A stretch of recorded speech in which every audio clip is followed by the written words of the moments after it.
क्या हो अगर कोई बेटा अपने मरते हुए पिता की जान बचा ले अपनी सारी शक्ति देके, और वही बेटा अपने पिता की आंखों के सामने अपना दम तोड़ दे। हेलो दोस्तों, तो कैसे हैं आप? उम्मीद है सब बढ़िया होगा। आज मैं जिस मूवी को एक्सप्लेन करने वाला हूँ, इस मूवी का नाम ब्लैक एडम है। मूवी की शुरुआत होती है 1600 BC में। हमें दिखाया जाता है खानदाक राज्य। उस राज्य का राजा एक्तॉन खुद को अमर करने के लिए और कभी न मरने के लिए वो धातु ढूंढ रहा है जो केवल खानदाक में मिलती है। उस धातु का नाम एक्टेनियम होता है और उस धातु के लिए वो अपने प्रजा को गुलामों जैसा रखता है। दरअसल वो अब एक राजा नहीं, एक तानाशाह बन गया, जिससे पूरी प्रजा परेशान है। हम देखते हैं वहाँ खुदाई करते समय एक आदमी को एक पत्थर मिलता है। तभी वहाँ एक हुरुत नाम का लड़का आता है और बोलता है, मैं राजा को ये पत्थर दे दूंगा और राजा हम लोग को आजाद कर देगा। और वो पत्थर लेके एक सिपाही के पास जाता है और बोलता है, मुझे राजा से मिलना है। फिर भी वो सिपाही उस पत्थर को लेने के बावजूद उस बूढ़े आदमी को मार देता है और राजा के पास वो पत्थर जाके दे देता है। हुरुत की ये सब बात सुन के वहाँ के सभी लोग हुरुत को एक मसीहा मानने लगते हैं। राजा ऐसा नहीं है। राजा हुक्म देता है उस लड़के का गला कलम करने के लिए। जब वो लड़के का गला कलम करा जाता है तभी वो लड़का वहाँ से गायब हो जाता है और राजा गुस्सा के उसके पूरे परिवार को मार देता है और उसके बाप को अधमरा कर देता है। लड़का पहुँचता है वो जादूगरों के पास जो मसीहा ढूंढ रहे थे। उन जादूगरों को ऐसे ही लड़के की तलाश थी जो सच्चा और नेक हो, और वो सभी जादूगर उस लड़के को अपनी शक्तियां दे देते हैं। तभी खानदाक में एक बहुत बड़ा ब्लास्ट होता है और उस तबाही से पूरा खानदाक खत्म हो जाता है। सीन शिफ्ट होता है 5000 साल बाद। हमें दिखाया जाता है खानदाक की वो गलियां। हम देखते हैं एक गाड़ी में 3 लोग कहीं जा रहे हैं और वहाँ एक गार्ड उन लोगों को रोकता है और चारों तरफ चेकिंग करने लगता है। दरअसल उस एरिया में केवल वही लोग जा सकते हैं जिनके पास ना कोई हथियार हो, ना कुछ ऐसी चीज जिससे वो हमला कर सके। और वो सिपाही उन लोगों को वहाँ से जाने देता है। पर गाड़ी में 3 नहीं 4 लोग थे। उन चारों में एक लड़की थी, उसका नाम एड्रियाना था। एड्रियाना को इतिहास की जानकारी बहुत ज्यादा थी। एड्रियाना जानती थी कि खानदाक में क्या चीज निकल रही है और वो लोग किस चीज की माइनिंग कर रहे हैं। एड्रियाना अपने तीनों साथियों के साथ वो महल जाती है जहाँ राजा एक्तॉन रहा करता था, पर वो अब सब खंडर हो गया है उस ब्लास्ट से जो 5000 साल पहले हुआ था। एड्रियाना जब उस तख्त के पास जाती है, एड्रियाना के पास वो ताज का एक हिस्सा होता है और वो चमकने लगता है। तब एड्रियाना देखती है कि हवा में एक ताज उड़ रहा है। दरअसल वो ताज वही है और ताज के एक टुकड़े के करीब आते हुए वो ताज भी चमकने लगता है। एड्रियाना जैसे तैसे चढ़ के वो ताज अपने हाथ में ले लेती है। तभी उतने में उस खंडर में वो लोग आ जाते हैं जो वहाँ इलीगल माइनिंग कर रहे हैं एक्टेनियम की। वो सभी लोग एड्रियाना को पकड़ लेते हैं। एड्रियाना से वो सब बोलते हैं, तुम्हारी कोई आखिरी ख्वाहिश हो तो बता दो। एड्रियाना उनकी बातों का कोई जवाब नहीं देती। एड्रियाना दरअसल जमीन में कुछ पढ़ रही है। जमीन में बहुत पुरानी भाषा में कुछ लिखा है। एड्रियाना उसको पढ़ के बोलती है शज़ाम, और वहाँ एक बहुत बड़ा धमाका होता है और इस धमाके से एड्रियाना वो ताज अपने पास रख लेती है। तभी हम देखते हैं वहाँ एक काले सूट में कोई आके बैठ गया और उसके ऊपर सब गोलियां चलाने लगते हैं, पर गोलियों का उसके ऊपर कोई असर नहीं। वो तो एक मौत का सौदागर है, मौत उसके पास भी नहीं भटकती। दरअसल वो ब्लैक एडम था। ब्लैक एडम अपनी शक्तियों से उन लोगों को इतनी बेरहमी से जला के मारता है कि सब घबरा जाते हैं और भागने लगते हैं। एड्रियाना भी ये देख के वहाँ से भाग जाती है और अपनी कार में जाके बैठ जाती है। ब्लैक एडम उन सबको मारते हुए उस गुफा से बाहर आता है, फिर भी उसके ऊपर हमला रुकता नहीं। ब्लैक एडम सभी को बहुत बेरहमी से मारता है और एड्रियाना के पास आता है। एड्रियाना तो वहाँ से बस जैसे तैसे भागना चाहती थी। दरअसल एड्रियाना को पता था कि तबाही का दूसरा नाम ब्लैक एडम है और उससे बचना इम्पॉसिबल है। मैं बहुत नसीब वाली हूँ।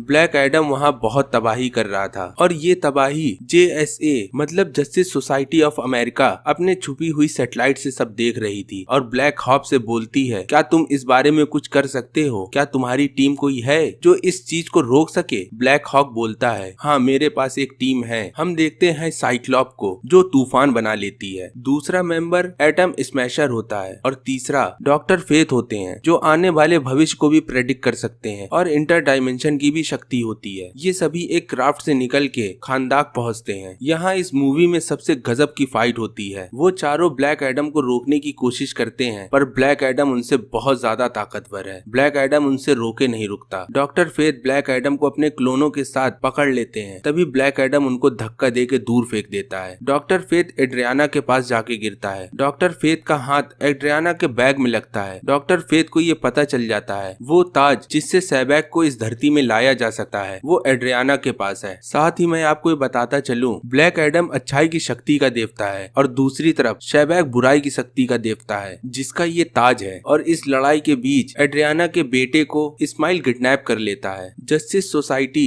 ब्लैक एडम से जब नहीं जीत पाते तो वो बात करने को तय करते हैं। एडम बोलता है कि तुम मेरे बराबर नहीं हो, तुम मुझसे बात करने भी लायक नहीं हो, और अब तुम मेरे रास्ते आए मैं तुम्हें केले जैसा छील दूंगा। तभी उतने में एड्रियाना दौड़ते हुए आती है और बोलती है, इस्माइल मुझसे ये ताज मांग रहा है मेरे बेटे के बदली। दरअसल मेरे बेटे को इस्माइल ने किडनैप कर लिया है और तुम सब मेरी मदद करो मेरे बेटे को छुड़ाने में। ब्लैक एडम तो तैयार हो जाता है, पर हॉकमैन बोलता है मैं इसके साथ काम नहीं कर सकता, ये एक विलन है। पर एड्रियाना बोलती है ये मेरे बच्चे की जिंदगी का सवाल है, तुम लोग को एक होना ही होगा। तभी ब्लैक एडम बोलता है ये एक जिंदगी का सवाल है, और वो सब साथ हो जाते हैं। हॉकमैन तैयारी करता है कि हमें कैसे हमला करना है और कैसे उस बच्चे को छुड़ाना है। पर ब्लैक एडम तो ब्लैक एडम है, वो अकेले ही निकल जाता है सबको मारते कूटते, और थोड़ी ही देर में पूरी तबाही करके इस्माइल के सामने आगे खड़ा हो जाता है। पर इस्माइल एक मशीन बना लेता है एक्टेरियम की, और उसकी वजह से ब्लैक एडम उसका कुछ नहीं कर सकता। दरअसल एक चीज मैं आपको और एक्सप्लेन करना चाहता हूँ, जैसे सुपरमैन क्रिप्टोनियन पत्थर से भागता है, वैसे ही ब्लैक एडम एक्टेरियम से भागता है। उतने में वहाँ जस्टिस सोसाइटी के लोग भी पहुँच जाते हैं और एड्रियाना भी होती है। तभी इस्माइल एड्रियाना से बोलता है इसको रोके रहो और सराफत से मेरा ताज मेरे हाथ में लाके दो। तभी बात होती है कि ताज तो दे दूंगा, पर तुम बच्चे को कैसे दोगे? इस्माइल बोलता है एक हाथ से ताज लो, दूसरे हाथ से बच्चा दूंगा मैं। एड्रियाना इस शर्त में आगे बढ़ती है और इस्माइल को वो ताज दे देती है, पर इस्माइल इतना दोगला वो ताज लेने के बाद भी उस बच्चे के ऊपर गोली चला देता है। पर ब्लैक एडम तो भाई ब्लैक एडम है। ब्लैक एडम जब वो गोली चलते हुए देखता है तो अपनी रफ्तार बढ़ाते हुए वो गोली को रोकता है, और उसका गुस्सा इतना बढ़ जाता है कि वहाँ एक बहुत बड़ा ब्लास्ट होता है। और उस ब्लास्ट से पहले वो सभी जस्टिस सोसाइटी के लोग एड्रियाना और उसको बेटे को बचा लेते हैं, और वहाँ सभी की मौत हो जाती है। और उस धमाके में इस्माइल भी मर जाता है। ब्लैक एडम निराशा से उस महल में खड़ा होता है। तभी ब्लैक एडम से हॉकमैन बोलता है तुम क्या कोई हीरो हो या कोई विलन हो, तुम आखिर लोगों को क्यों मारते हो? ब्लैक एडम फिर वो 5000 साल पुरानी कहानी बताता है जो उसके ऊपर बीती है। ब्लैक एडम हॉकमैन से बोलता है मेरे बेटे को उन जादूगरों ने चुना था ब्लैक एडम बनने के लिए। जब मेरा बेटा ब्लैक एडम बन के आता है तो खानदान का राजा एक्टॉन सभी को मार देता है, जिसमें मेरी बेटी और मेरी बीवी भी होती हैं, और मैं अधमरा कोने में कहीं पड़ा होता हूँ। तभी मेरा बेटा मेरे पास आता है और मेरा हाथ पकड़ के बोलता है पिताजी मेरे साथ शहज़ैम बोलो। मैं उसके साथ शहज़ैम बोलता हूँ और अपनी पूरी शक्ति मुझे दे देता है। मेरे सामने वो मासूम खड़ा होता है जो मेरा बेटा है। दरअसल मेरे बेटे ने यहाँ मेरी जान बचाई थी और मेरा बेटा मुझे देख रहा होता है। तभी एक्टॉन के सिपाही एक तीर मारते हैं, वो तीर मेरे बेटे को आके लगती है और मेरा बेटा वहीं मर जाता है। और उस गुस्से से मैं अपने आप को संभाल नहीं पाता, और जो ये तुम मेरा काला सूट देख रहे हो वो कोई सूट नहीं, मेरा गुस्सा है, और अपने गुस्से से मैं पूरा खानदान खत्म कर देता हूँ। और ये जादूगर देख के बहुत निराश होते हैं कि मैंने किसको ऐसी शक्ति दे दी कि जिसने मासूम लोगों को भी नहीं छोड़ा। पर मैं क्या करूँ, मेरे हाथ से बहुत बड़ा गुनाह हो गया, पर इस गुनाह को मैं सही नहीं कर सकता। और वो जादूगर मेरे पास आके मुझे खानदान की जमीन में कैद कर देते हैं। सीन शिफ्ट होता है, हम देखते हैं इस्माइल दूसरी दुनिया में आ गया है। वो दुनिया शैतानों की है। दरअसल इस्माइल अपने ताज के साथ मरा था तो शैतान उसको अपने पास बुला लेते हैं और सभी शैतान उसको अपनी शक्तियां दे के सैबैक बना देते हैं। सैबैक समुद्र से इस धरती में आता है और उसको बस केवल एक्टॉन का वो सिंहासन चाहिए जिससे वो काली शक्तियों को धरती में बुला सकता है। एक्टॉन कुछ हद तक कर सकता है बिना सिंहासन के, और वो कुछ सिपाहियों को खानदान की गलियों में छोड़ देता है। और दूसरी तरफ ये सब जस्टिस सोसाइटी को नहीं पता था। जस्टिस सोसाइटी ब्लैक एडम से बात करके उससे बोलती है तुम इस दुनिया के लिए खतरा हो, अगर तुम बाहर रहोगे तो ये अपने गुस्से से सब खत्म कर दोगे। तभी ब्लैक एडम राजी हो जाता है, उसे कोई ऐसे पिंजड़े में डालो जिससे वो बाहर ना आ सके। जस्टिस सोसाइटी ऐसा ही करती है, वो ब्लैक एडम को एक केज में बंद करके एक हाइड आउट में रख देते हैं और वहाँ से चले जाते हैं। जब वहाँ से वो बाहर निकलते हैं तो वो देखते हैं कि खानदान में एक शैतान आ गया। दरअसल वो शैतान सैबैक है। सैबैक बहुत तबाही करता है। डॉक्टर फेथ को ये पता था कि उससे कोई नहीं जीत पाएगा। डॉक्टर फेथ एक बैरियर बना देते हैं, उस बैरियर से ना सैबैक बाहर आ सकता है और ना बाकी के लोग जस्टिस सोसाइटी अंदर आ सकती है। डॉक्टर फेथ सैबैक से अकेले लड़ने चले जाते हैं। सैबैक डॉक्टर फेथ को बहुत मारता है और बहुत जख्मी कर देता है। इस वजह से डॉक्टर फेथ का जादू कम हो जाता है और पूरी जस्टिस सोसाइटी अंदर आ जाती है और सैबैक से लड़ने लगती है और उस बीच डॉक्टर फेथ को पता चल जाता है कि कोई न कोई यहाँ मरेगा। इस वजह से डॉक्टर फेथ मन में ही ब्लैक एडम को पुकारने लगते हैं और ब्लैक एडम डॉक्टर फेथ की आवाज सुन के वो प्रिजन तोड़ देता है जिसमें वो कैद था और वहाँ से निकलते हुए बोलता है शज़ैम। और फिर से एक बार ब्लैक एडम अपनी तबाही लेके सैबैक के पास आने लगता है। तभी हम देखते हैं सैबैक डॉक्टर फेथ को मार चुका है। डॉक्टर फेथ का हेलमेट जिससे वो बहुत से क्लोन बना सकते थे वो हेलमेट हॉकमैन पहन लेता है और अपने बहुत से क्लोन बना लेता है। तभी वहाँ ब्लैक एडम आता है। यहाँ पिक्चर की बहुत गजब की फाइट होती है। इस फाइट को भाई आप थिएटर में ही देखो। गजब की सीजीआई और गजब के वीएफएक्स होते हुए ये फाइट कंप्लीट होती है। और इस फाइट में जीतना किसको था? ब्लैक एडम को। ब्लैक एडम लास्ट में जीत ही जाता है और सैबैक को वहीं पहुंचा देता है जहां से वो आया था। और इधर सैबैक मरता है और दूसरी तरफ उसकी आर्मी जो खानदाक में हमला कर रही थी वो भी मर जाती है। ये तबाही खत्म होने के बाद एवेंडा वॉयलर आती है और अपने ड्रोन के प्रोजेक्टर से बोलती है, तुम नहीं रुकोगे तो मैं तुम्हें रोकूंगी। ब्लैक एडम बोलता है, मुझे रोकेगा तो रोकेगा कौन? आखिर किसमें इतनी शक्ति है? तभी यहाँ पिक्चर का एक और गजब का सीन भाई आता है। हमारे हेनरी कैविल ब्लैक एडम मुस्कुराता है और इसी के साथ ये मूवी खत्म हो जाती है। अगर आपको ये मूवी अच्छी लगी हो तो आप इस चैनल को लाइक और सब्सक्राइब करें और हमें बताएं आपको अगली मूवी कौन सी देखनी है। हम उस मूवी को बेहतरीन एक्सप्लेन करेंगे। मिलते हैं हम लोग अगली वीडियो में, तब तक के लिए गुड बाय।